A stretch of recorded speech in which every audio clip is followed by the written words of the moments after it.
hi guys, welcome back to another episode of At Home with Hutton Science. As you can see, I'm not at home today, I'm at school, and what I'm going to do today, mainly for the GCSE students, but also just for a little bit of entertainment, we're going to do some gas tests. So I'm going to show you how to test for carbon dioxide, hydrogen and oxygen. Okay, for your GCSE, you do need to know about another gas, chlorine, but I need to use the fume cupboard for that, and so it's not really going to work with my quick episode today. All right, but the test for chlorine gas is it will turn damp litmus paper, so it's got to be damp. You must say this damp. It'll turn damp litmus paper white, or it will bleach damp litmus paper. Okay, very important that you say damp. Okay, because when it is damp, that allows the chlorine gas to dissolve into the litmus paper better and to react with the litmus. Okay, so you must say that it's damp litmus paper and that it bleaches it or it turns it white. Okay, what we'll do now is we'll just go through a few quick bits of science about the test that we're going to do and how those things are produced, the oxygen, the hydrogen, carbon dioxide, and then we'll actually show you some video of those tests that we're going to do in a moment. All right, hope you enjoy, guys.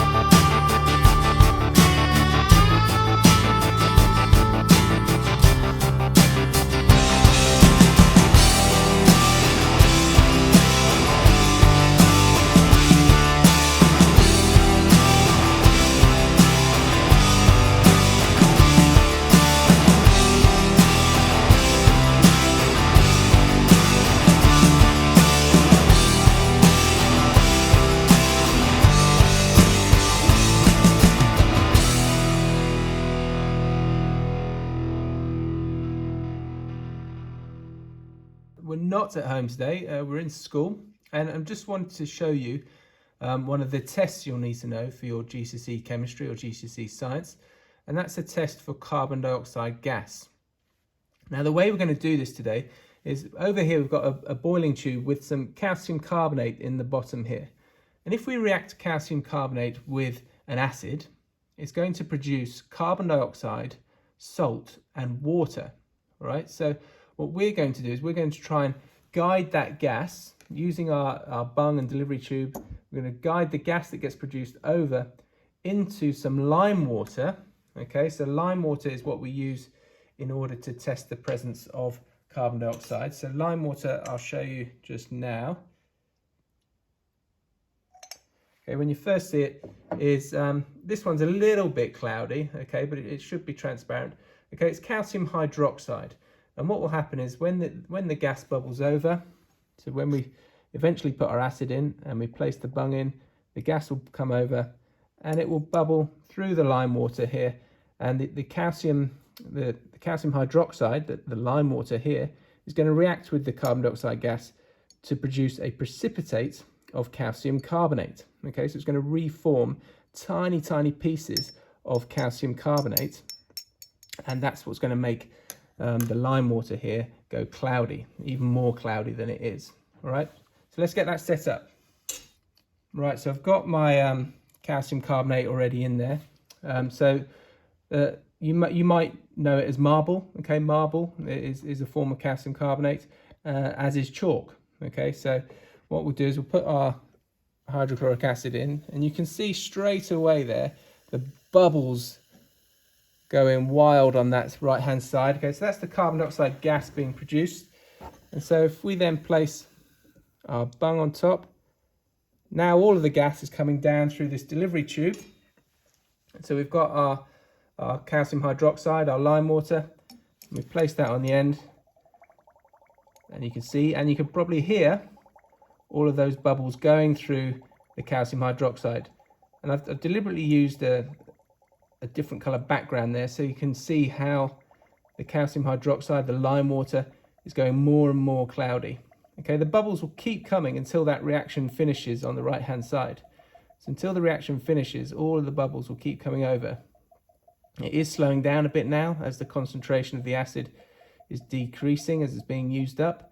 And you can see over on the left here that the lime water has gone considerably more cloudy than it was before. And that's a positive test for carbon dioxide.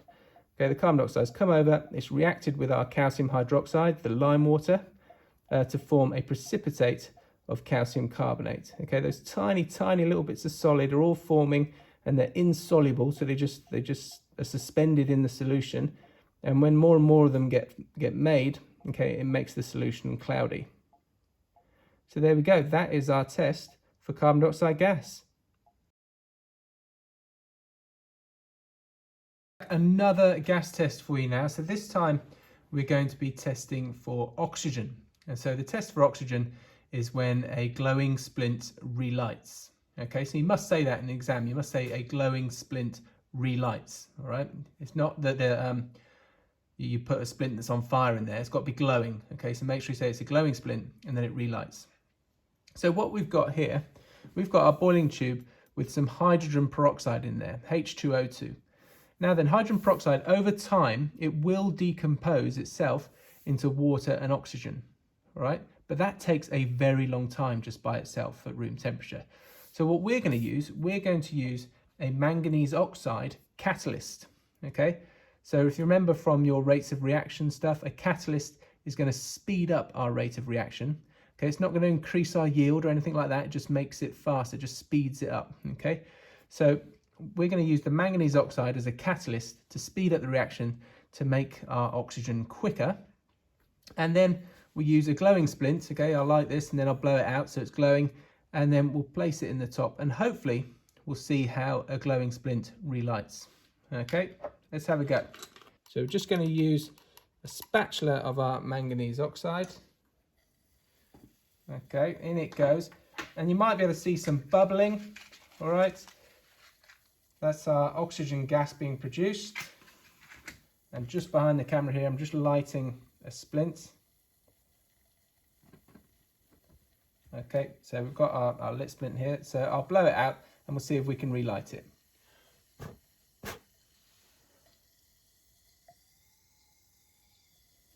There we go. The flame relit in the oxygen gas. We'll do that again. Can't blow it out.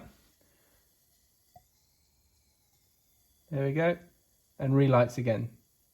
So all of that oxygen gas that's being produced in the decomposition of the hydrogen peroxide is enabling us to relight our splints.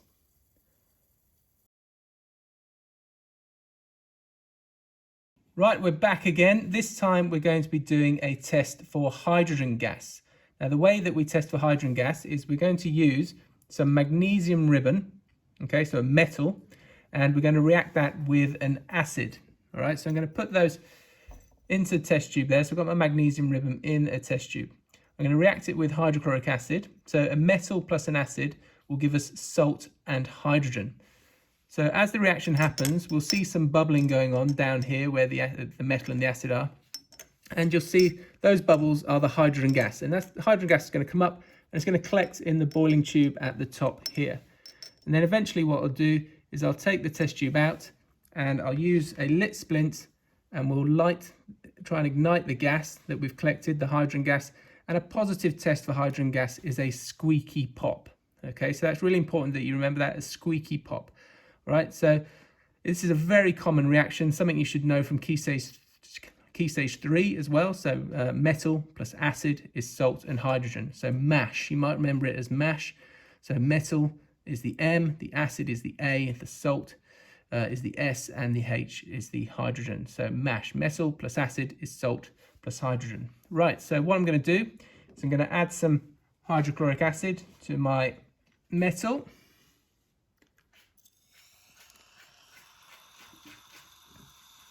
Right, straight away you'll be able to see that hydrogen gas coming off. Okay, and if I hold it here inside our boiling tube, you can see the bubbles of hydrogen being produced all the time where that acid and magnesium are reacting. Okay, the vessel, the test tube is actually getting hot. Okay, showing that it's an exothermic reaction. It's giving off heat to the surroundings. Okay, you'll have done that in your energy changes topic. All right, and then I've got my lit splints. Okay, I've got that here. And I'm going to then take out the test tube in a moment and then we're going to light the gas, and hopefully we'll get a squeaky pop. So remember, it's a squeaky pop for hydrogen gas, and that would be our positive test. So this is really getting quite hot now. So I'm going to move that out, and we're going to test this gas. Here we go. All right, not bad, not bad. That wasn't the best squeaky pop. Okay, we have had better squeaky pops than that before. Right, I think we've collected enough. Let's have a go. Brilliant. A really good squeaky pop. That doesn't always work. Okay, sometimes at school when you try it, it doesn't always work, and you just get a little puff of air. Okay, but that was a really good squeaky pop test. Okay, so there we go. So the test for hydrogen is using our metal, so our magnesium with acid. Okay, and then we get a salt and hydrogen. So remember that's MASH. Metal plus acid is salt plus hydrogen.